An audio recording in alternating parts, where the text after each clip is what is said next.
you saw there, videos posted on social media appearing to show heavy gunfire and anti-aircraft rounds lighting up the sky. The gunfire was reportedly heard near the palace of new Interim President Delcy Rodriguez. CNN reports the White House says the US was not involved in the gunfire. And joining me live now is Eric Farnsworth, Senior Associate at the Centre for Strategic and International Studies. Thank you for your time. What do we know about these reports of gunfire in the capital? Hi, Julia. It's great to join you and your viewers. It's speculative at this point, but we think it's gunfire of Venezuelan forces themselves. We're not quite sure what they're shooting at or why they're shooting, but the U.S. does not seem to be involved in this point.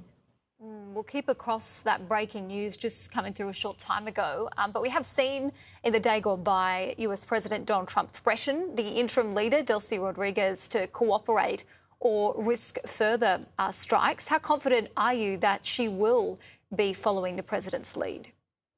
This is a really complicated issue because Delcy Rodriguez is the acting president now, of course, but she was Nicolas Maduro's vice president. She has exactly the same legitimacy that he does to lead the country, which is to say none.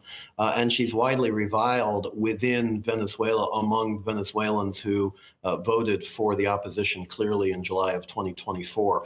But the U.S. administration, because of the need to maintain security and safe streets, essentially, or try to maintain safe streets, has opted to try to work with her to keep the security forces under control until such time as there can be a transition to the democratically elected government.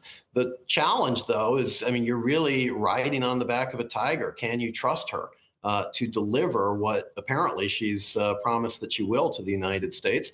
We don't know exactly what she's promised because we haven't been part of those conversations. But according to the White House, she's promised to try to implement the U.S. agenda. But can you trust her? That's a huge gamble, and we'll have to see in the days ahead. I mean, Donald Trump's clearly not mucking around. He's carrying out this action in Venezuela, but threatening a whole host of other countries too. So does she really have a choice?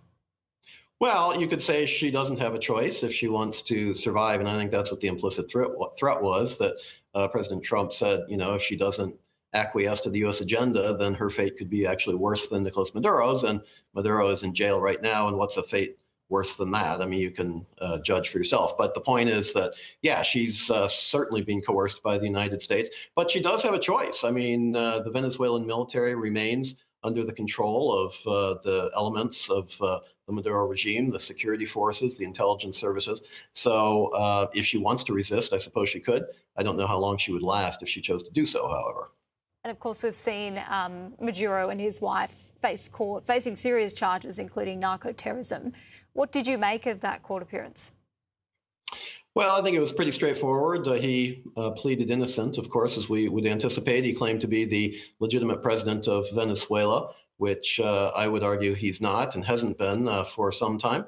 But he's claiming that status as the head of state and trying to argue sovereign immunity. They're going to show up in court again at this point on March 17, which is St. Patrick's Day in the United States. So it's going to be an interesting day. But for now, it was basically an arraignment to see how he would plead, and he pleaded innocent. We've seen scenes of joy among Venezuelans outside of the country, mixed reactions inside Venezuela itself.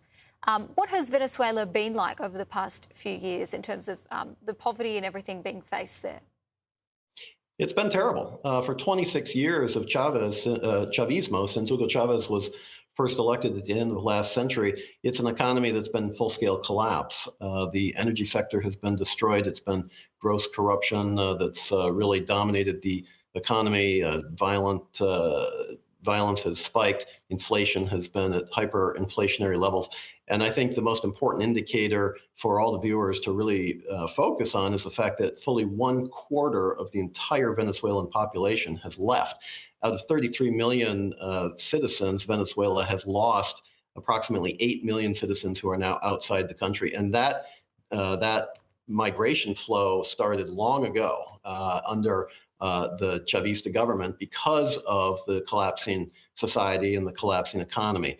And that really affects neighboring countries, obviously Colombia, Brazil, countries in the Caribbean, Ecuador, Peru, et cetera, not just the United States. And it's having political implications across the region as well, playing into elections. For example, what just happened in Chile, where Venezuelan migrants were part of the political discussions in that election process last autumn. So this is a region-wide problem that the Venezuela collapse has really engendered. And it's why I think you're seeing some real support from leaders around the region in terms of some of the actions that the White House has taken. And it's not the usual response you would anticipate, more of a unified Latin America rejection of U.S. actions. But in fact, it hasn't been that case. It's been much more divided, and you've had some active support from some of the leaders in the region. It's a really interesting development. We'll wait to see what happens in regards to Colombia, Mexico and Greenland. Eric Farnsworth, thank you so much for your time. Thanks for having me.